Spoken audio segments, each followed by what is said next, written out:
بسم اللہ الرحمن الرحیم۔ السلام علیکم تمام معززین کو میرے اس یوٹیوب چینل گائیڈنس پر خوش آمدید۔ آج کا عنوان ہے مسئلہ طلاق ثلاثہ میں حضرت عمر رضی اللہ تعالیٰ عنہ کے فیصلے کی اصل نوعیت۔ اعتراض: آپ فرماتے ہیں کہ میں کوئی مثال پیش کروں کہ رسول اللہ صلی اللہ علیہ وآلہ وسلم کے زمانے کے کسی فیصلے کو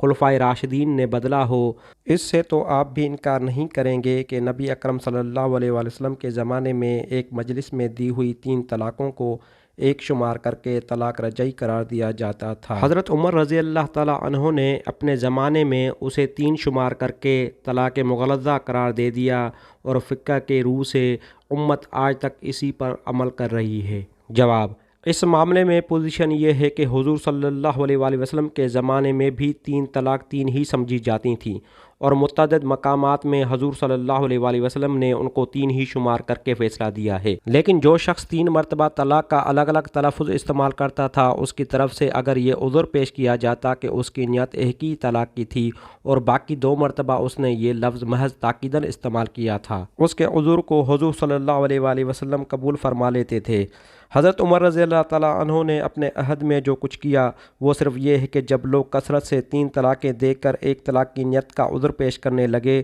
تو انہوں نے فرمایا اب یہ طلاق کا معاملہ کھیل بنتا جا رہا ہے، اس لیے ہم اس عذر کو قبول نہیں کریں گے اور 3 طلاقوں کو 3 ہی کی حیثیت سے نافذ کر دیں گے۔ اس کو تمام صحابہ رضی اللہ عنہم نے بالاتفاق قبول کیا اور بعد میں تابعین و ائمہ مجتہدین بھی اس پر متفق رہے۔ ان میں سے کسی نے بھی یہ نہیں کہا کہ حضرت عمر رضی اللہ تعالیٰ عنہ نے عہد رسالت کے قانون میں کوئی ترمیم کی ہے، اس لیے کہ نیت کے عذر کو قبول کرنا قانون نہیں بلکہ اس کا انحصار قاضی کی اس رائے پر ہے۔ جو شخص اپنی نیت بیان کر رہا ہے وہ صادق القول ہے۔ حضور صلی اللہ علیہ وآلہ وسلم کے زمانے میں اس طرح کا عذر مدینہ طیبہ کے اکا دکا جانے پہچانے آدمیوں نے کیا تھا، اس لیے حضور صلی اللہ علیہ وآلہ وسلم نے ان کو راست باز آدمی سمجھ کر ان کی بات قبول کر لی۔ حضرت عمر رضی اللہ تعالیٰ عنہ کے زمانے میں ایران سے مصر تک اور یمن سے شام تک پھیلی ہوئی سلطنت کے ہر شخص کا یہ عذر عدالتوں میں لازماً قابل تسلیم نہیں ہو سکتا تھا، خصوصاً جب کہ بکثرت لوگوں نے 3 طلاق دے کر ایک طلاق کی نیت کا دعویٰ کرنا شروع کر دیا ہو۔